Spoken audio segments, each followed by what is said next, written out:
Okay, here we go. Another episode 50. I'm going to guess here 57, maybe 58. We're in the 50s still. Up? Yeah, we're When up. we haven't said I think 60. this might be 60. 60. Oh yeah, it's my 60. gosh. I think so. This is like when you ask somebody that's a little bit older, how old are you? And they're kind of like, I think this year we're around. Yeah, the anniversary. I don't know. How many years have we been married, babe?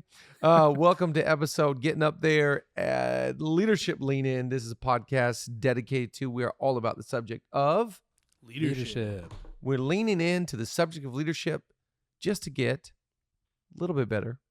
Better than yesterday. As promised, progress. The only thing I can promise you is that I'm going to try to have some progress in my life. We are going to jump into a fantastic content. That's a little bit self-affirming right there. We're going to jump in just a moment, but to everyone, I want to say thank you so much for sharing our podcast, liking our podcast. Yeah. See it on social media all the time. It means the world. I'm kind of at that place right now when you're sharing a tag on story. Yeah. That it's kind of like it is this version of retweet. Yes, it is. And I kind of I vacillate. Great word, by the way. And I'm like, do I always share? Yes.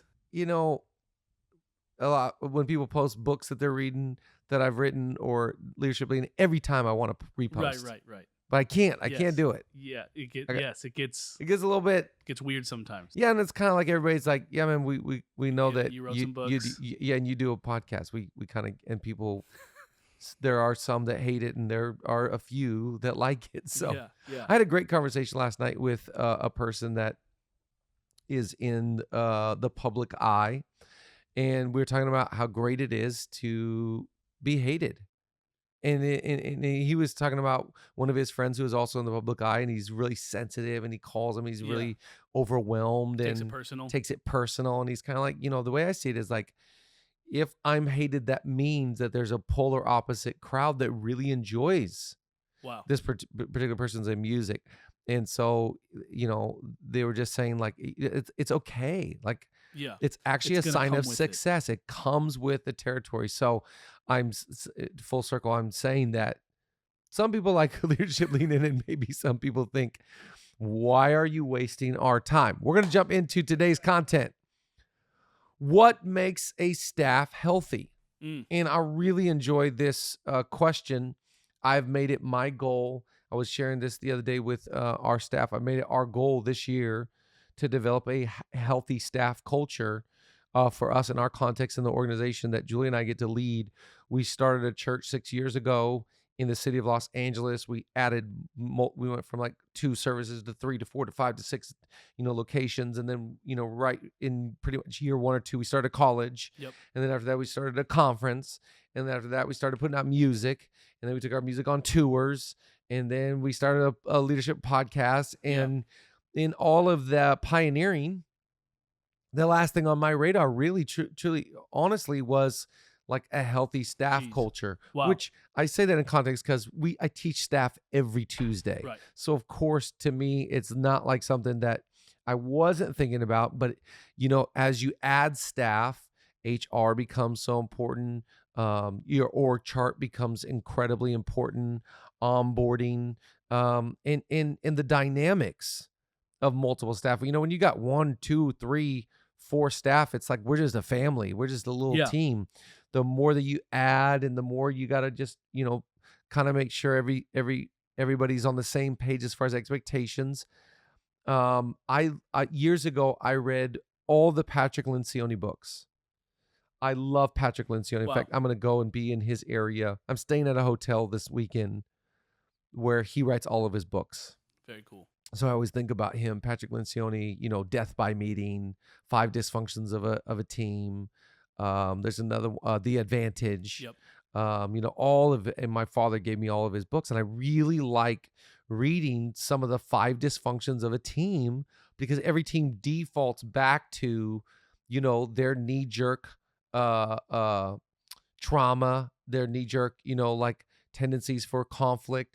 And you got to really work hard to have a good team. have a healthy staff culture. And in our organization, leading a church, I've always believed and this doesn't apply to every business, but there might be some parallel here. Leading a church, it first starts with my life, my heart, then it's my home, and then in order it goes to our staff and then the church. I have seen churches where the church is bussing, church is popping, church is doing its thing, and the staff is dysfunctional, Right. to say the least. Right. So it doesn't always mean if I got a healthy church, because I think a lot of times in church, we focus on, in our line of work, we focus on evangelism, discipleship, leadership, development, mission, blah, blah, blah. And so there's so much focus on the thing that we neglect the layer that actually makes or breaks. Right. And so I'm going to give a few thoughts. As always, I'm joined by the Gospel Ninja and the guy that's Wantastic. Juan, feel free to speak when spoken to. All right. Excuse me? Oh, sorry. That was not a cue. Anyway, okay. Number one, I think it takes a commitment to we, not me. Yeah. And that, the first thing is like, it's about the group. It's about the group project. It's cliche stuff. Like, it's not about the name on the back of the jersey. It's Right. about the name on the front of the jersey. It's about the total mission. It's not about being an expert in a department. It's about buying into the mission of the team. And I think, we're all born so selfish. Right. No one teaches you how to be selfish.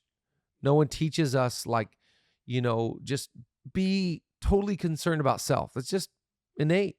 And I think we got to fight that in order to make the team strong. We have to be thinking outside of just our area, our department, our group, in our own special needs. We need to be thinking about the we thing. And I thought that was amazing about Odell Beckham Jr. Here's a guy that's kind of gotten a bad rap. He's top 5 most recognizable players probably in the NFL. He's got a bad rap for kind of being a me guy, whether that was true or not. New York makes this insane catch and then goes to Cleveland and didn't really work out that well. And then comes and he totally drinks McVay Kool-Aid. He totally buys in to Sean McVay, to blue Kool-Aid. He buys into McVay's thought. And I heard a soundbite of him saying, it's about we, not me. Wow. It's unhealthy for someone to be only consumed with their stats, their success, their proximity, their power. In order for it to be healthy, we have to all die to self. Yes. We have to all be in on the big thing. Yep. So, number one, it's committed to we, not me. Number two, the threat comes from outside, not from within.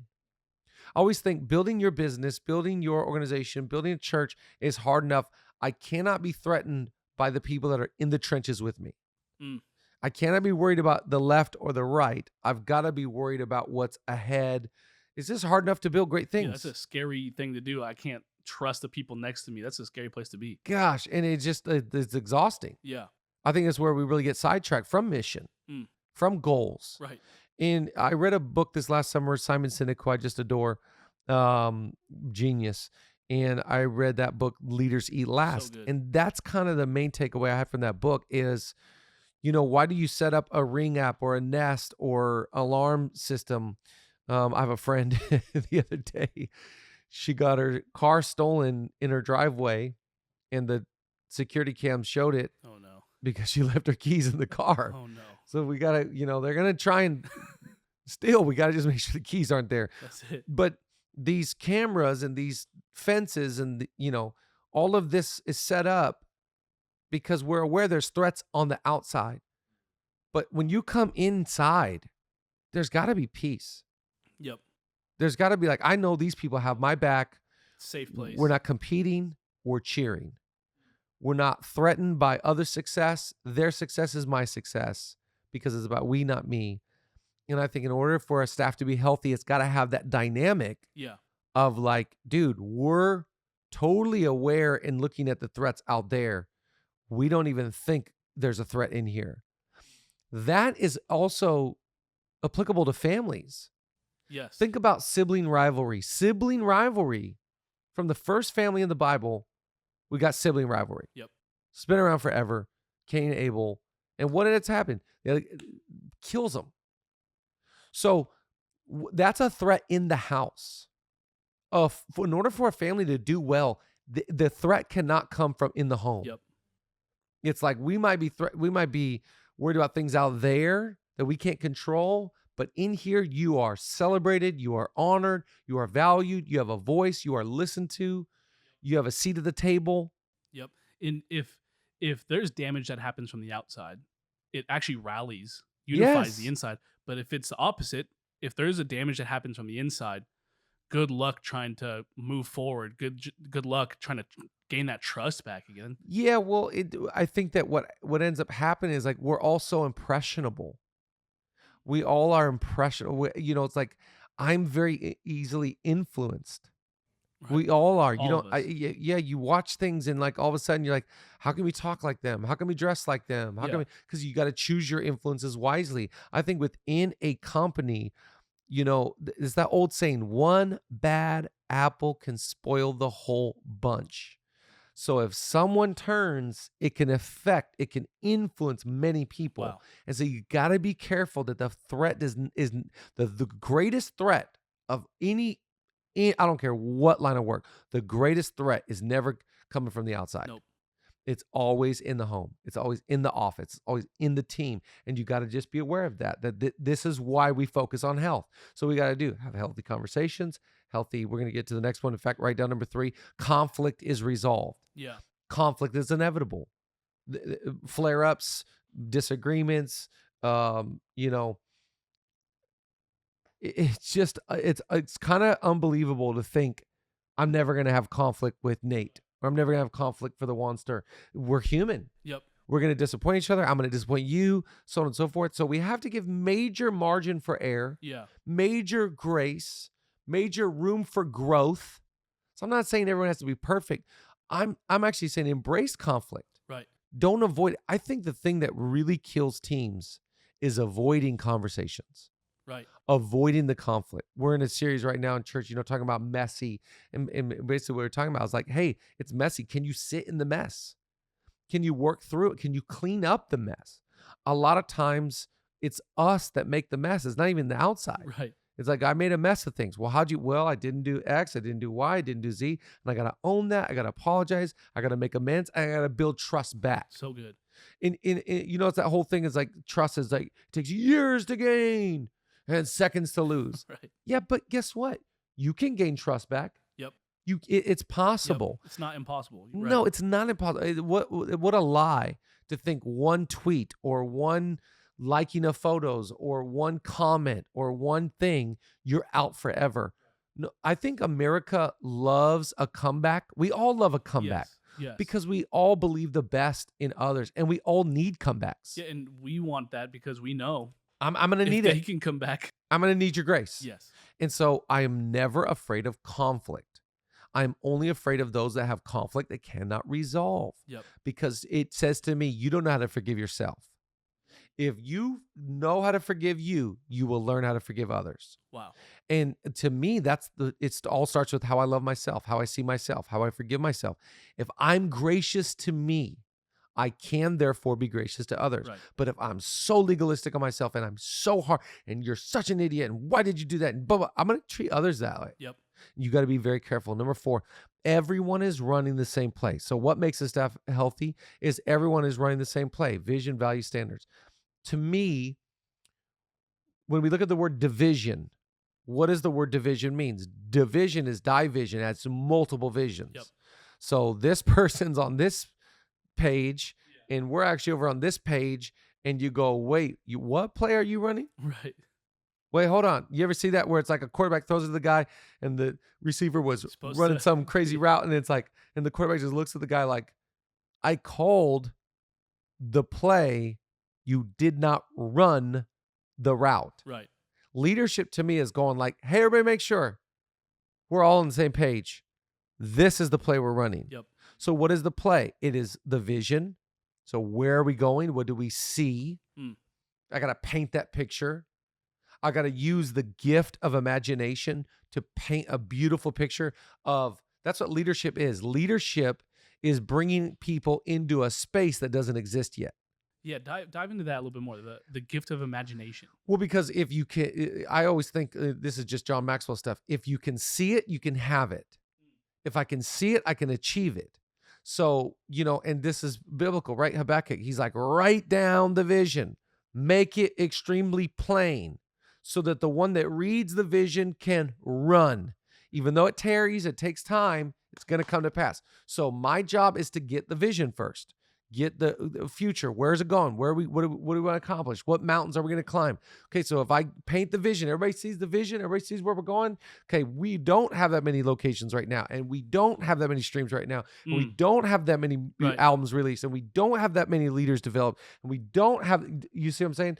And we don't have that many baptisms. Okay, so you see where we're going? Okay, so we're all going there. So this the vision, and here are our values. Our values are this is how we're going to behave. This is what we believe that's going to help us get there. And then standards are our systems.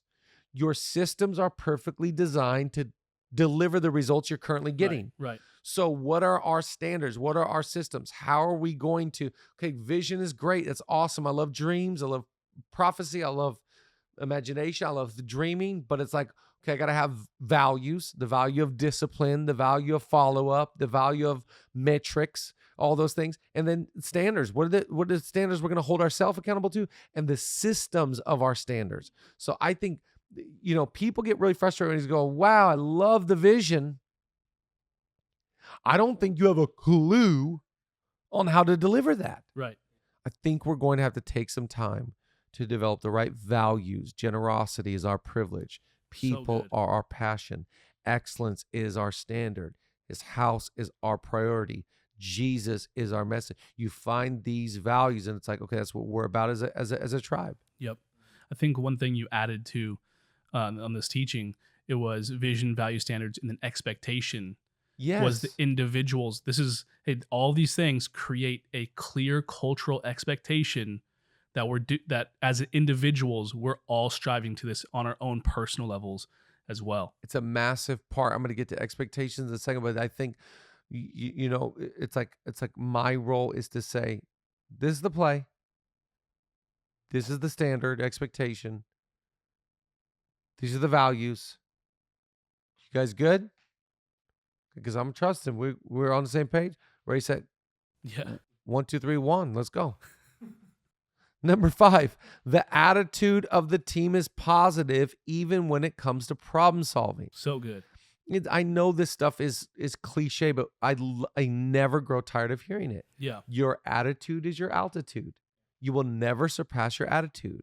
And so if you get into that stinking thinking, that negative Nancy, and you get, all, in your feelings and your emotions, and you cannot win with a bad attitude. Right. And I think attitude is not just individual. There's the attitude of the team. You see when a team buys in and the attitude, the winning spirit of a team.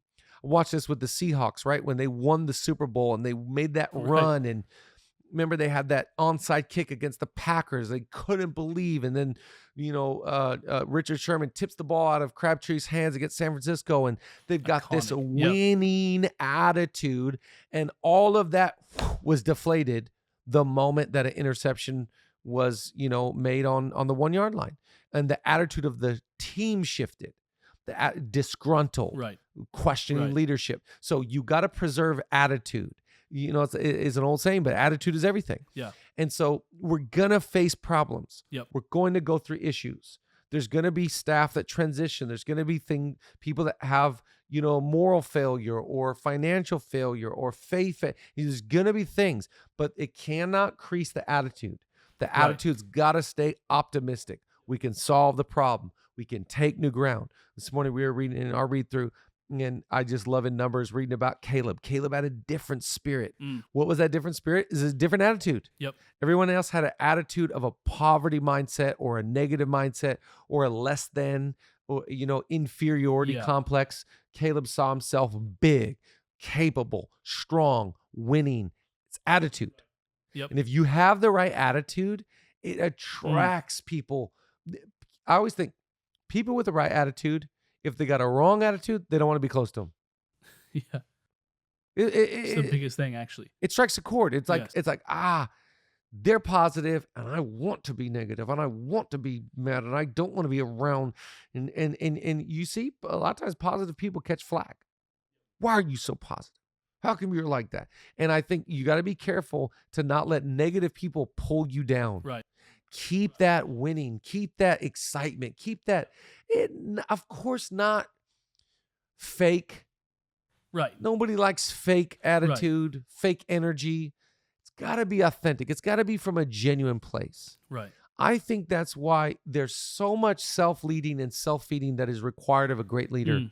Because in order for me to get actually in a good place with my attitude, I got to do a lot of different small things for me. Yeah. And the way I cook and the way I develop and the way I get ready and the way that I get to a good place. Yep.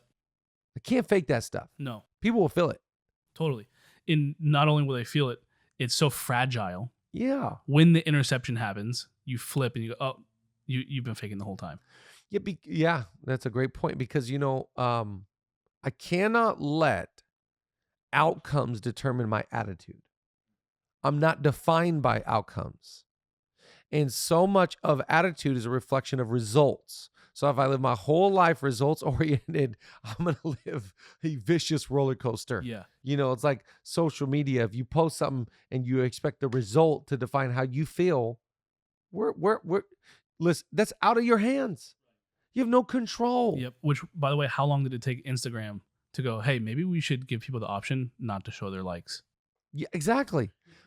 Yeah, because it's affecting them and they're getting frustrated. Yeah. Lives are being destroyed. Their psyche. Yes. It's like, whoa. That you're being controlled by outcome. Mm-hmm. I have to be controlled by my effort and my energy and what I'm working. Like, look, I'm gonna throw the kitchen sink at what I got and what I'm doing. Let the chips fall where they may. What I love about being on a team like this, it's, an interception could happen at the Super Bowl. That one play doesn't make me lose my belief that everything we did to get us here won't get us here again. And and that's what I love about Russell Wilson. And that, his mindset coach just passed away this last year. Jeez. And someone that really helped him develop that mindset, especially after the Super Bowl, and in working with his mindset and working with envisioning. He came back strong. Yeah, stronger than, it seems he came like back positive. Yeah. Wasn't on him. Still belief. But just because an individual on the team is strong doesn't mean the team is. Wow. You got to find ways to get everyone healthy. Right. That's the goal. Two last things. Change is invited, not resisted. Unhealthy teams are stuck in the mud. Unhealthy leaders are stuck in the mud and refuse or resist change, cannot evolve, cannot grow. That's what I love about older people that are like, let me learn about NFTs. I want to learn about crypto. Yeah. I want to learn about TikTok. I want to, I just think one of my favorite guys, I listen to all the time is Colin Cowherd. He's talking about this all the time. Just like, you got to embrace technology. You got to embrace the era. You can't fight it. It's like, listen, the whole world is change. It's the old saying, life is change. Growth is optional. Choose wisely. And so staffs get creased when it's like, we change policy. We changed hours. We changed your role. We changed your proximity. It's why Who Moved My Cheese sold so many dang copies, because none of us love change. We resist it. We fell in love with the company or the church or the city or the person in X phase, and it's changed 5 times. Think about that. How often does the Apple phone go, we got new software for you tonight at midnight. We're just gonna change your whole thing. Right. And it's always improving. Yep. I wonder, can you do that? Can you let the team do that? And those that resist change are threatened by their inability to evolve and grow. That's a scary place to be. I'd rather live my life as a learner where it's like, tell me what I don't know. How can I get better? Give me input. Give me feedback. What am I missing? What am I doing wrong? Why are they responding this way? The old saying, the king has no clothes. It's like, why don't we be leaders where it's like, hey, I'm really aware I have no clothes right now. Can you tell me where do I find them? Yeah. Do I need to go to Zara? Yep. And then the last one, number 6, expectations are clear. This is so comforting. I was using the illustration the other day. Recently, I was using the illustration of my neighbor, my next door neighbor. He just totally remodeled the house next door and crushed it. And we share a fence. And Julie and I kept saying to each other, like, hey, we should tell him, like, we'll go halves on, building a new fence. And because he's done everything else, he's done a spectacular job. And so the other day I was going out to put the trash out. I seen him out there. He's got a couple guys with him. Hey guys, how you guys doing? What are you guys doing? He goes, I'm putting up a new fence. I go, oh my gosh, that's amazing. Julie and I were just talking about that. We'll go halves with you. That's great. He goes, oh no, you're fine.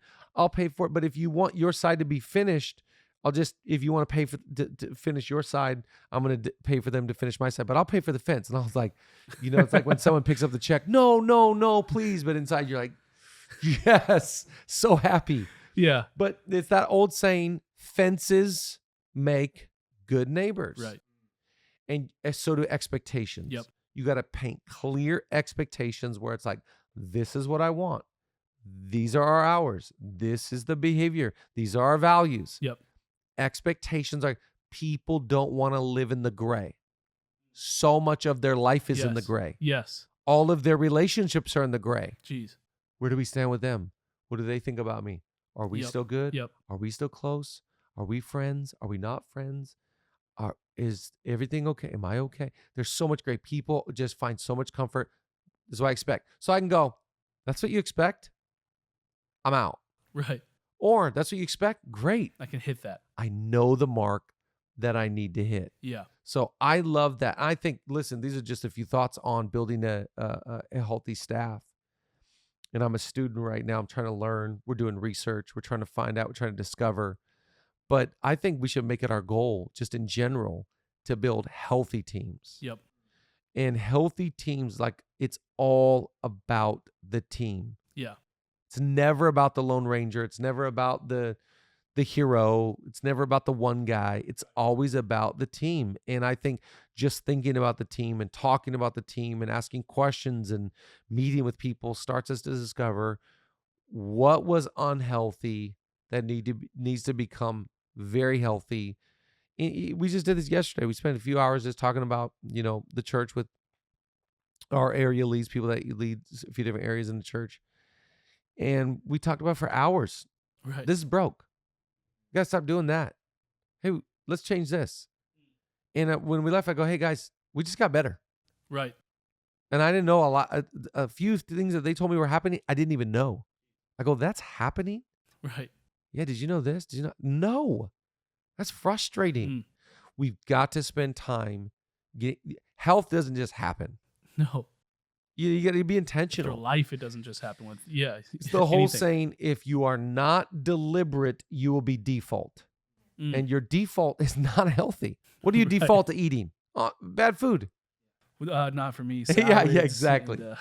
So we're going to become healthy together as a staff. As always, thank you to everyone that shares, likes, subscribes, comments about leadership. Lean in. We're leaning in to get a little bit better. We're off to a great start.